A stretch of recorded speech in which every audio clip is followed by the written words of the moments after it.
objeto está se movendo em linha reta, a gente já pode associar que ele é um movimento uniforme. Mas, se esse objeto tem aceleração, estamos falando do movimento uniformemente variado, o nosso MUV.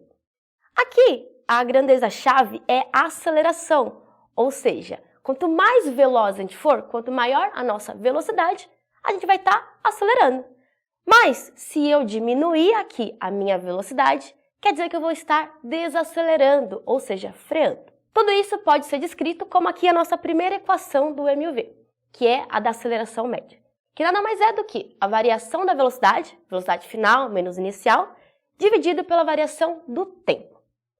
Além dessa equação, a gente pode resgatar lá uma equação do MU, do movimento uniforme, que é o famoso sorvete, posição final igual a posição inicial mais velocidade vezes o tempo.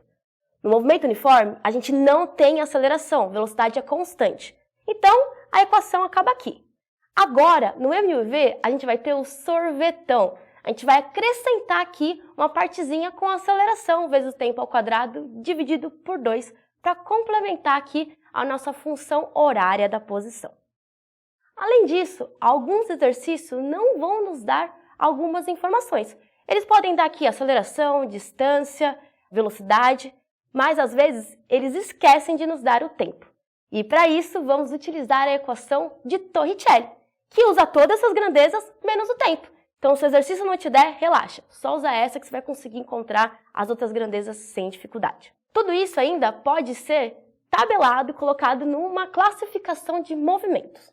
Se a gente colocar aqui um referencial, um ponto inicial, e o nosso objeto se mover se afastando desse referencial, a gente pode chamar isso de movimento progressivo.